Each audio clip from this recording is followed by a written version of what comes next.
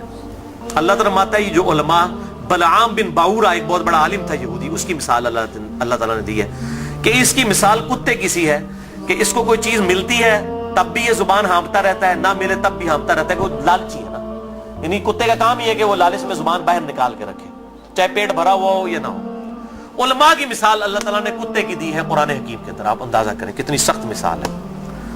ہم بھی یہ بات کرتے ہیں، پنجابی جی محاورہ ہے کتی چورانا رلی ہے، سنے ہیں نا. یعنی چور سے بچانے کے لیے، گھر کی حفاظت کے لیے کتا رکھا جاتا ہے. جب کتا ہی چوروں کو بتانا شروع کر دے کہ فلاں قیمتی مال فلاں جگہ پہ اس کو لوٹ لو، تو اس کو پنجابی میں کہا جاتا ہے کتی چورانا رل گئی ہے. یعنی کتا جو ہے وہ الٹا چوروں کے ساتھ مل گیا ہے. ہمارے علماء کی بھی مثال یہی ہے. وہ علماء جو اپنی پبلک کو یہ کہہ رہے ہیں قرآن و سنت ڈائریکٹ نہ پڑھنا گمراہ ہو جاؤ گے،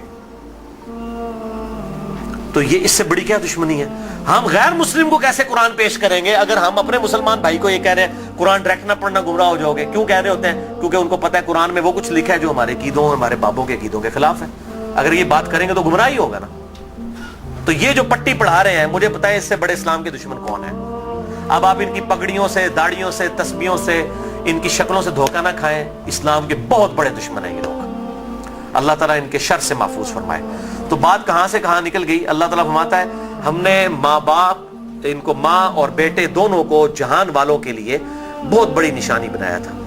ان ہذہ امتکم امۃ واحدہ، اے نبیوں کے ماننے والوں یہ سب کی سب امتیں، تمام نبیوں کے پیروکار اور انبیاء کی تعلیمات ایک ہی تھی. وَأَنَا رَبُّكُمْ فَاعْبُدُونَ، اور میں تمہارا رب ہوں پس میری ہی عبادت کرو. یعنی عیسیٰ، موسیٰ، ابراہیم، نوح علیہم السلام اور محمد رسول اللہ صلی اللہ علیہ وسلم یہ ایک ہی درخت کی شاخیں ہیں، ایک ہی درخت کے پھل ہیں.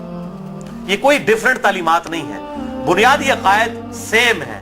ہاں وقت کے ساتھ ساتھ اللہ تعالیٰ نے شریعت کے اندر کچھ تبدیلی کی، لیکن بنیادی عقیدہ توحید سب کا سب ایک، اور وہی اللہ تعالیٰ نے بات کر دی. وَأَنَا رَبُّكُمْ، اور میں ہوں تمہارا رب، فَاعْبُدُونَ، پس میری عبادت کرو. وَتَقَطَّعُوا أَمْرَهُمْ بَيْنَهُمْ، مگر لوگوں نے پارا پارا کر دیا آپس میں دین کو.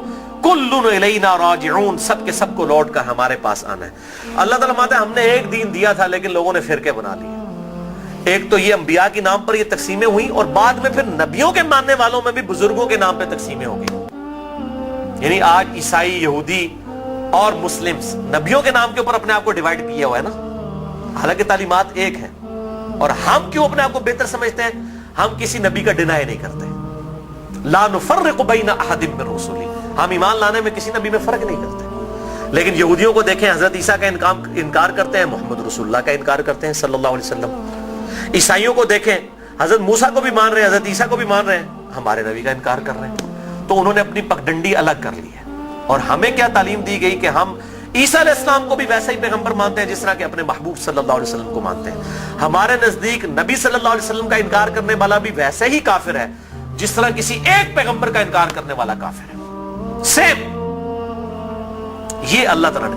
لیکن پھر امت کے اندر کیا ہوا؟ نبی صلی اللہ علیہ وسلم تو چلے گئے، اور آپ صلی اللہ علیہ وسلم کے بعد وقت جب گزرتا گیا، لوگوں نے اپنے بزرگوں، بابوں کے نام کے اوپر فرقے کھڑے کرنا شروع کر دی. اس میں بزرگوں کا قصور نہیں تھا.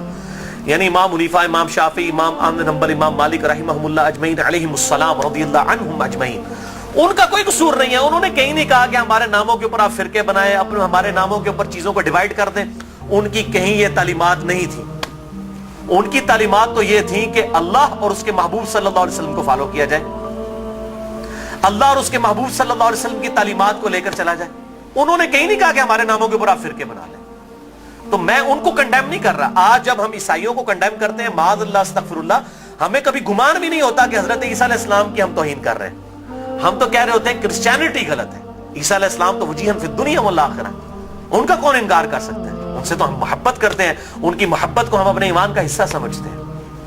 لیکن ان بزرگوں کے نام کے اوپر فرقے بننا شروع ہوئے. پھر آگے چلتا رہا کام یہاں تک پہنچا کہ اب آپ دیکھیں کہ اس حالت تک بگاڑ آ چکا ہے کہ انڈیا پاکستان کے اندر ایک امام حنیفہ رحمہ اللہ کے نام پہ فرقہ بنانے والے لوگوں کی اپنی حالت یہ ہوگی ہے، انہوں نے اپنے ادھر جو 14ویں صدی کے دو بابے تھے ان کے نام کے اوپر فرقے بنا لیے، بریلوی اور دیوبندی. دونوں اپنے آپ کو حنفی کہہ رہے ہیں. دونوں اپنے آپ کو کہہ رہے ہیں کہ ہم امام حنیفہ کے پیروکار ہیں, اور دونوں ایک دوسرے کو ماشاءاللہ کافر بھی سمجھتے ہیں, گستاخ رسول بھی سمجھتے ہیں, مشرک بھی سمجھتے ہیں, ایک دوسرے کے پیچھے نمازیں پڑھنے کے قائل نہیں ہیں, اور اسی نام کے اوپر انہوں نے مسجدیں بھی الگ کر لی ہوئی ہیں. اور اس حد تک کہ آپ مسجد کے بارے میں دیکھتے ہو لکھا ہوتا ہے اہل سنت والجماعت, بریکٹ میں لکھا ہوتا ہے حنفی, پھر آگے مزید بریکٹ لگائی ہوتی ہے دیوبندی. یعنی آپ دیکھیں کہ کس لیول تک ڈیوائیڈ کر دیا, کس لیول تک ڈیوائیڈ کر دیا امت کو. تھوڑا آگے ہو جائے, آگے ہو جائے, آگے جائے. اور میں حیران ہوتا ہوں کہ انڈیا کے 2 شہروں کی بنیاد کے اوپر امت کو ڈیوائیڈ کر دیا. یہ دیوبند اور بریلی انڈیا کے 2 شہر ہیں, اس کے نام کے اوپر ڈویژن کر دی ہوئی ہے. یہی حال اہل حدیث کا ہے.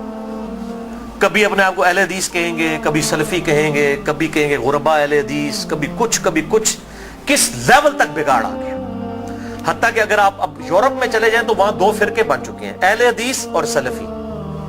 اور سلفیوں میں بھی 2 ہیں, ایک تقلیدی سلفی ہیں اور ایک غیر مقلد سلفی ہیں. اور ابھی ایک اور شوشہ چھوڑا ہے مدخلی. یہ ایک اور فرقہ جو ہے وہ عرب کے اندر نکلا ہے, جو کہ اپنے علاوہ سب کو کہتا ہے کہ یہ اہل حدیث سے خارج ہیں, ہم کوئی بہت بڑے اہل حدیث ہیں. یہی ہوتا ہے میرے بھائیوں, جب یہ پارٹی بازی شروع ہوتی ہے نا, اس کا انجام یہی ہوتا ہے. خدا کے لیے اس طرف واپس آ جائیں جہاں ہمارے محبوب صلی اللہ علیہ وسلم ہمیں چھوڑ کر گئے تھے. ہوا سماکم المسلمین من قبل وفی ھذا. اللہ کے پیغمبر ابراہیم علیہ السلام نے اس قرآن کے نزول سے پہلے تمہارا نام مسلم رکھ دیا تھا, اور اس کتاب میں وفی ھذا اللہ نے بھی انڈورس کر دیا اپنے آپ کو مسلمان کو. کیوں اپنے آپ کو ڈیوائیڈ کرتے ہو؟ کس لیول تک ڈویژن کرو گے؟ پہلے کہتے تھے جی اگر ہم سنی شیعہ کی ڈویژن نہیں کریں گے تو پتہ کیسے چلے گا, چلو جی وہاں بھی مسئلہ حل ہوا. پھر آگے گئے جی نہیں اگر ہم حنفی شافعی مالکی حنبلی اہل حدیث نہیں کریں گے پتہ کیسے چلے گا, چلو وہاں بھی مسئلہ حل ہو گیا. پھر آگے نہیں جی اہل حدیث میں بھی اتنی پارٹیاں تھیں تو ہم سلفی کہیں گے تو تب پتہ چلے گا. میرے بھائی یہ جتنی دمیں لگائی ہوئی ہیں نا, میں ان کو دمیں کہتا ہوں, یہ آپ دمیں لگاتے چلے جائیں, اس کی کوئی اینڈ نہیں ہے, سوائے اس کے کہ امام مالک رحمہ اللہ کا قول ہے, وہ فرمایا کرتے تھے اس امت کے آخری حصے کی بھی ہدایت ویسے ہی ہوگی جس طرح کے ابتدا کے حصے کی ہوئی تھی. صحابہ کرام علیہم رضوان, اہل بیت, بریلوی, دیوبندی, اہل حدیث, شیعہ, اہل سنت اس تفریق سے بہت بالا تھے. آج بھی الحمدللہ وہ مسلمان اس پیٹرن کے اوپر. مجھے کہتے ہیں لوگ جی وہ آپ کس فرقے سے ہیں, میں کہتا ہوں جی میں اس گروہ میں شامل ہوں. فرقہ تو ہے ہی اسلام میں حرام, ٹھیک ہے. اللہ تعالیٰ نے واضح طور پہ فرما دیا ہے کہ ان الذین فرقوا دینہم وکانوا شیعا لست منہم فی شیء. اے نبی جنہوں نے دین میں فرقے بنائے اور اپنے آپ کو گروہوں میں بانٹ لیا, آپ کا ان سے کوئی تعلق ہی نہیں ہے. سورۃ الانعام آیت نمبر 159. اس طریقے سورہ آل عمران کے اندر ہے واعتصموا بحبل اللہ جميعا ولا تفرقوا. اللہ کی رسی یعنی قرآن کو, صحیح مسلم میں آتا ہے غدیر خم کی حدیث میں کہ یہ قرآن ہے اللہ کی رسی, اس کو مضبوطی سے پکڑ لو, فرقوں میں مت بٹو. پھر پوچھ رہے ہوتے ہیں فرقہ کون سا ہے, تو میں پھر آخر میں تنگ آ کے کہتا ہوں میرے بھائی میرا وہی گروہ ہے جو صحابہ کرام کا تھا. اگر صحابہ بریلوی تھے تو میں بریلوی ہوں, اگر صحابہ دیوبندی تھے تو میں دیوبندی ہوں, اگر صحابہ اہل حدیث تھے تو میں اہل حدیث ہوں, اگر وہ شیعہ تھے تو میں شیعہ ہوں. وہ کہتے ہیں نہیں جی صحابہ تے مسلمان ہی سن, لیکن ہون لوڑ پیندی ہے. تو میں کہتا ہوں میرے بھائی آج ضرورت کس طرح پڑ رہی ہے؟ اگر آج ضرورت پڑ رہی ہے تو نبی صلی اللہ علیہ وسلم کا کام تھا یہ امت کو بتا کے جاتے کہ میرے بعد یہ ہوگا تو جو اس فرقے کا نام ہوگا وہ صحیح ہوگا. بتائیں, صرف ایک بات آپ نے فرمائی, الجماعہ کو پکڑ لینا, امت کی مین سٹریم کو. اور میں آپ کو بتاؤں امت کی مین سٹریم جو ہے نا, عام مسلمان, وہ فرقہ واریت سے بالکل لا تعلق ہو چکا ہے. اور خصوصاً ابھی جو نیو مسلم ہے وہ اپنے آپ کو مسلمان محسوس کرنے میں ہی فخر محسوس کرتے ہیں الحمدللہ. تو اللہ تعالی ہمیں توحید پر بھی کاربند رکھے اور توہین رسالت سے بھی بچائے, نبی صلی اللہ علیہ وسلم کی سچی عقیدت نصیب فرمائے, اپنی موت سے پہلے اپنی قبر و آخرت کی تیاری کرنے کی توفیق عطا فرمائے. سبحانک اللہم وبحمدک اشہد ان لا الہ الا انت استغفرک واتوب الیک وما علینا الا البلاغ المبین.